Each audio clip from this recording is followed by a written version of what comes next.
നമസ്കാരം, സ്ട്രൈക്ക് ടോക്കറാണ്. മന്ത്രിമാർക്ക് വിവിധ ജില്ലകളുടെ ചുമതല നൽകിക്കൊണ്ടുള്ള ഉത്തരവ് പുറത്തിറങ്ങി. എല്ലാ ജില്ലകളിലുമായി 14 മന്ത്രിമാർക്കാണ് ചുമതല നൽകിയത്. മന്ത്രി CP ജോണിനാണ് തിരുവനന്തപുരത്തിന്റെ ചുമതല. ഷിബു ബേബി ജോണിന് കൊല്ലം ജില്ലയുടെയും PC വിഷ്ണുനാഥിന് പത്തനംതിട്ട ജില്ലയുടെയും ചുമതല നൽകി. ആലപ്പുഴ ജില്ലയുടെ ചുമതല M ലിജുവിനാണ്. കോട്ടയത്ത് മോൻസ് ജോസഫ്, ഇടുക്കിയിൽ Anoop Jacob, Ernakulam Roji M John എന്നിവർക്കാണ് ചുമതല. OJ ജനീഷിന് തൃശൂരിന്റെ ചുമതല നൽകി.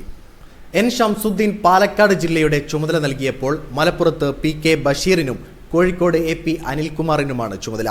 വയനാട് T സിദ്ദീഖ്, കണ്ണൂർ സണ്ണി ജോസഫ്, കാസർഗോഡ് KM ഷാജി എന്നിങ്ങനെയാണ് മന്ത്രിമാരുടെ ചുമതല. ജില്ലയിലെ കാര്യങ്ങൾ ഏകോപിപ്പിക്കേണ്ട ചുമതല ഈ മന്ത്രിമാർക്കായിരിക്കും. അതേസമയം ആഭ്യന്തരമന്ത്രി രമേശ് ചെന്നിത്തല, വ്യവസായ മന്ത്രി PK കുഞ്ഞാലിക്കുട്ടി എന്നിവർക്ക് ജില്ലകളുടെ ചുമതലയില്ല. വീഡിയോ ഇഷ്ടമായി ലൈക്ക് ചെയ്യുക, നിങ്ങളുടെ അഭിപ്രായം രേഖപ്പെടുത്തുക. കൂടുതൽ വീഡിയോസുകൾക്കായി ഈ ചാനലിലൂടെ തന്നെ സബ്സ്ക്രൈബ് ചെയ്യുക. This is strike talk signing off.